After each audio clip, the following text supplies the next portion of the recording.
Brought to you by NBC bearing, भारताची पहिली bearing उत्पादक। सतत म्हणजे एक ना एक बळी या खड्ड्यात पडून प्रत्येक पावसाळ्यात जातोच। आता सध्या असं करण्यात आलं की न्यूजमुळे की रामबागेत राहणारा एक रोहन शिंगारे नावाचा मुलगा हा सुद्धा खड्ड्यात पडल्यामुळेच वारला।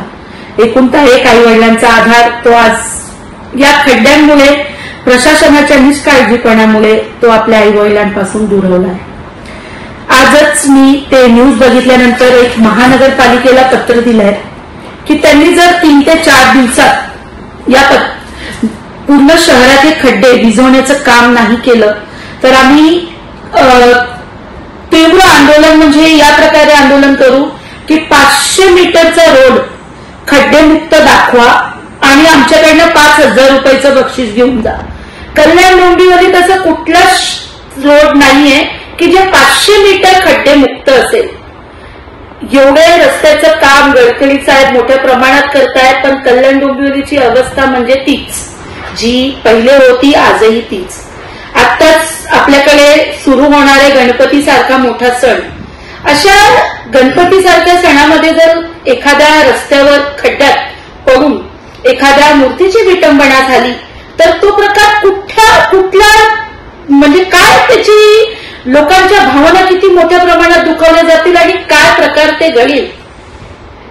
परत त्याला जबाबदार प्रशासन असेल, पण प्रशासन स्वतःवर काहीही घेण्यास तयार नाहीये।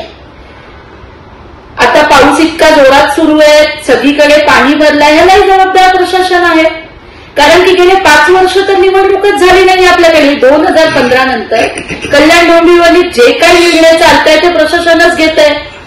तर सगळीकडे जे पाणी भरलंय, खड्ड्यांचं साम्राज्य आहे, पूर्णपणे बदकाल अवस्था महानगरपालिकेची करून ठेवलेली आहे। माझी विनंती आहे, आज विनंती अर्ज केला आहे आणि माझी विनंती आहे की आपण येणाऱ्या 2 ते 3 दिवसात त्वरित सगळे खड्डे भिजवावे, नाहीतर काँग्रेस पार्टीतर्फे तीव्र आंदोलन छेडण्यात येईल आणि तो आंदोलन आम्ही महापालिकेच्या दालनात येऊन करू की बाबा तिथे आम्ही बोर्ड लावू आणि बसू की 500 मीटरचा रस्ता दाखवा बिन खड्डे मुक्त आणि आमच्याकडनं 5,000चं बक्षीस घेऊन जा। माझी प्रशासनाला विनंती आहे, जे काही घडेल याला पूर्णपणे जबाबदार आपण असाल। आपण त्वरित खड्डे भिजवण्याचे काम सुरू करावे आणि हे जे निष्पाप लोकांचा जीव जात आहे थांबवावा। प्रत्येक पावसाळ्यात खड्डे कसे पडतात हो? कुठल्या दर्जाची कामं करता आपण दरवेळेसारखा यंदाही पॅच जर भरणार असाल तर ते तरी भरा, काहीतरी बळी जाण्यास वाचून जातील। मला खूप दुःख वाटतं त्या शिंगारेविषयी चर्चा करताना की एक यंग पोरगा आपल्या आई वडिलांपासून दुरावला आहे।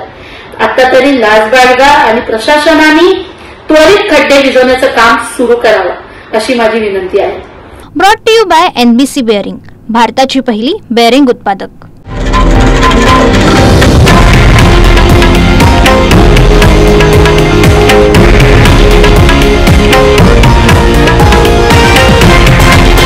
हे आहे देशातील नंबर 1 न्यूज नेटवर्क आणि आपण पाहत आहात TV9 मराठी, एकमेव।